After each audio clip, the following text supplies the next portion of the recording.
Excusez-moi, on a une urgence dans l'hémicycle, il faudra aller voter pour soutenir le texte de Jeannine Dubié. Robert Ménard. Qu'est-ce qu'on fait avec le Zemmour? Moi je me présente. Tu te présentes? Ah oui. Ça c'est réglé finalement. Il est décidé.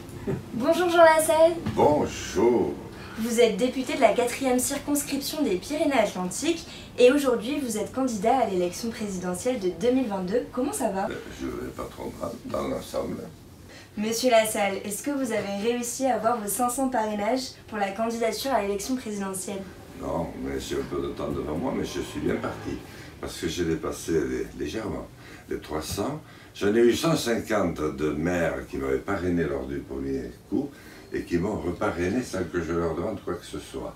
C'est les survivants. Ça n'en fait pas beaucoup et quand même sur 720, 150 maires seulement. Parce que du coup, j'ai appelé les autres. Ils vont dire « Ah, je suis plus maire », etc. Mais on regarde bien. Donc, c'est encourageant parce que des maires qui vous ont parrainé, qui vous reparrainent, ça veut dire qu'ils n'ont pas été mauvais, qu'ils sont mécontents de vous. Voilà, on commence maintenant à y travailler, on a acheté du matos, etc. Ouais. Je pense qu'on va faire ce qu'il faut. Et quels sont vos porte-paroles pour cette élection présidentielle? Ah, des porte-paroles, ils vont venir progressivement. Aujourd'hui, on entend beaucoup parler du phénomène Éric Zemmour. Que pensez-vous de cette potentielle candidature? Est-ce que vous pourriez le rejoindre ou rejoindre un autre candidat? Non, d'abord pas lui, mais je ne voudrais rejoindre en fait personne d'autre non plus. On le connaissait avec Zemmour, moi il m'a invité, je l'ai rencontré au moins 4 ou 5 fois chez Ruquier, il avait été gentil d'ailleurs, et puis il m'a reçu aussi dans un face-à-face où tout le monde m'avait dit de ne pas aller, j'y avais été, bon, il n'avait pas eu le dernier mot non plus avec moi, bon, mais peu importe, mais bon, disons qu'il dit un peu la colère rentrée des Français. Ouais. Cette colère que nous ne détectons pas. Mais ceux qui le proposent, moi c'est pas... Non, ça ne... Vous faites le même constat mais vous n'avez pas les mêmes propositions. Ah, je fais le même constat, attention. Je fais très partiellement le même constat. Moi je dis, si c'était aussi facile de dire... Plus aucun étranger en France, on reste entre nous, on ferme toutes les frontières. Bon, le problème, d'abord il faut le traiter, j'aimerais bien voir comment il va faire pour faire partir de ce monde, il y en a déjà beaucoup. Quelle génération, il faut les faire partir. Si ça se trouve, ça va remonter loin. Et peut-être il va falloir le faire partir lui aussi. Parce qu'il n'est même pas non plus originaire des Pyrénées. Il faudrait qu'il mette un peu d'ordre dans ses idées déjà un petit peu. Enfin. Quand on veut mettre des gens dehors, il faudrait faire attention à ne pas faire partie du lot. Monsieur Lassalle, est-ce que vous pouvez nous raconter une anecdote que vous n'avez jamais racontée à personne? L'anecdote, c'est moi. Je fais toujours, je crois, ce que je dois faire, mais rarement au moment où je pense, où j'avais prévu de le faire. Par exemple, j'avais prévu d'être très à l'heure avec toi aujourd'hui. Et j'ai été très en retard, on a été interrompu 4 fois. Un jour, c'était le changement d'horaire.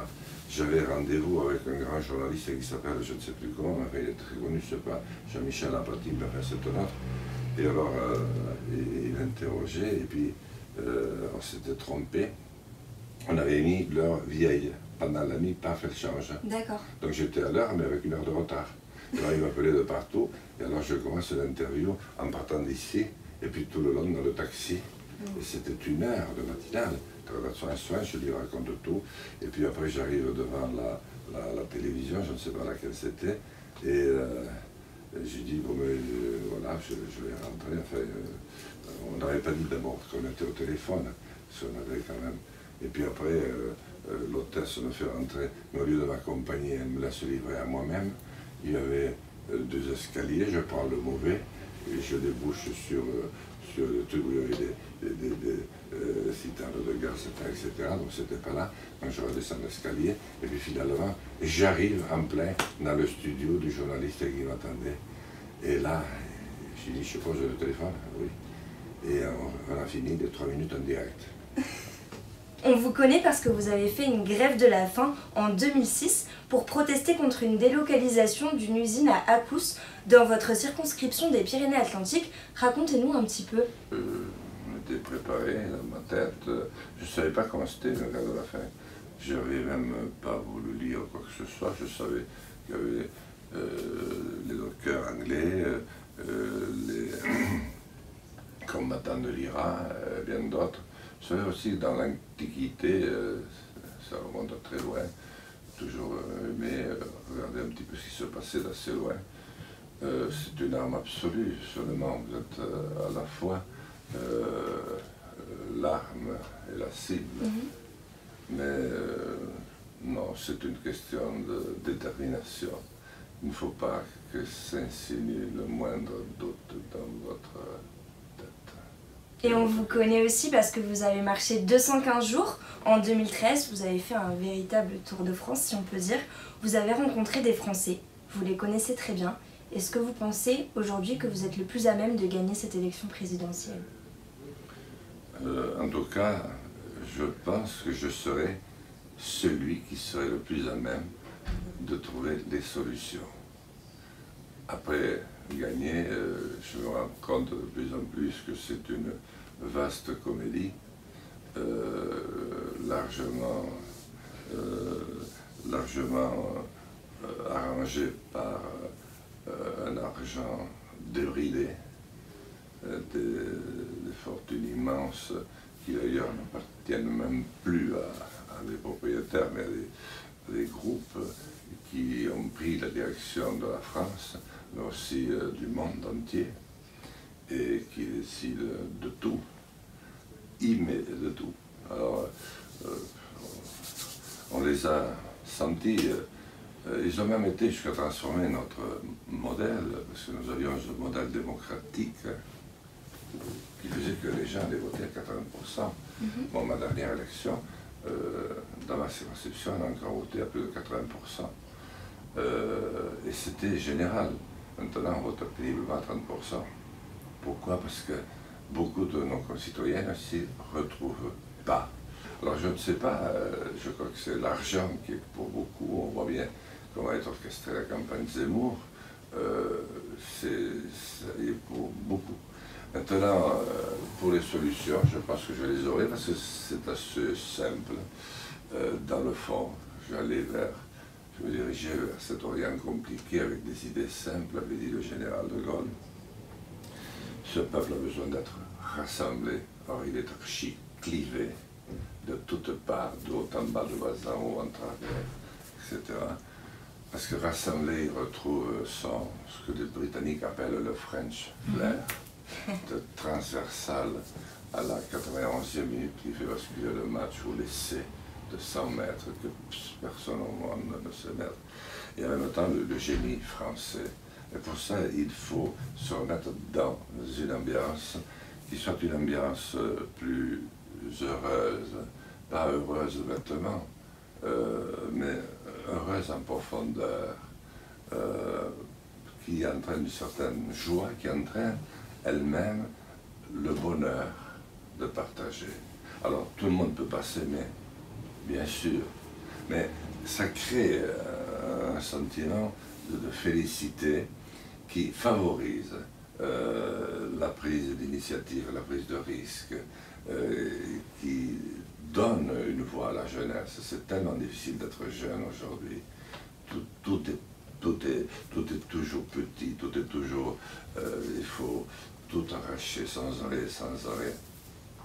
Pour un adulte, il faut lutter comme un chien pour garder ce qu'on a, et un retraité se demande combien de temps il va le rester. Enfin bref, il y a trop d'incertitudes. Et ensuite, je crois qu'il faut reconstruire un État.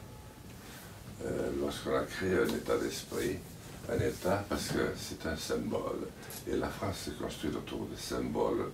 Les symboles en politique sont très importants. Et on disait souvent l'État c'est nous. Mais il ne viendrait plus à personne de dire aujourd'hui que l'État c'est moi. Je suis là uniquement pour payer, mais je ne reçois pas en retour la bienveillance, l'appui de l'État quand j'ai besoin. J'ai plutôt l'impression que c'est un État inquisiteur, qui fouille, qui regarde, qui me contrôle. Et très important que l'État redevienne un gage de confiance pour les citoyens. Et puis il faut que ce soit un État symbole, mais outil aussi. D'accord. Parce que l'outil va permettre au président et à l'équipe qui sera désignée de trouver de nouveau des solutions. Et les solutions, ça passe par la recherche fondamentale, la recherche appliquée, et l'état d'esprit dont je parle, c'est-à-dire cet état d'esprit confiant de nouveau. Et dans les années 60-70, on mettait 5% pratiquement de notre budget dans la recherche. Alors forcément, on trouvait. Mais on mobilisait aussi les anciens qui croyaient avoir presque fini leur vie, mais à qui on disait « tu vas nous donner un coup de main ». Et on leur donnait la pièce. Et ils étaient heureux, parce qu'ils savent beaucoup de choses. Et on disait aux jeunes, tiens, toi, vraiment, au lieu de glander, on va te faire faire, tu vois. Et puis, le jeune, il prenait du plaisir, et bien des fois, il trouvait sa solution et sa situation. Ouais. J'espère que ça aura pu avoir une toute petite utilité. En tout cas, j'ai mis tout mon cœur, et je te dis ce que je pensais. Et comme toi, je vois ton regard, tu as fait la même chose. Tu les appelais à un grand destin. Tu surprendras et tu surprendras. Merci beaucoup Monsieur Lassalle. Si vous avez aimé cette vidéo, n'hésitez pas à liker ou à commenter, ou alors à vous abonner à la chaîne. Merci, au revoir. Et oui, faites-le. Faites-le. Faites pas comme les politiques pour promettre de ne jamais faire. Voilà, au revoir. Mais comment s'y prendre quand on est là-haut?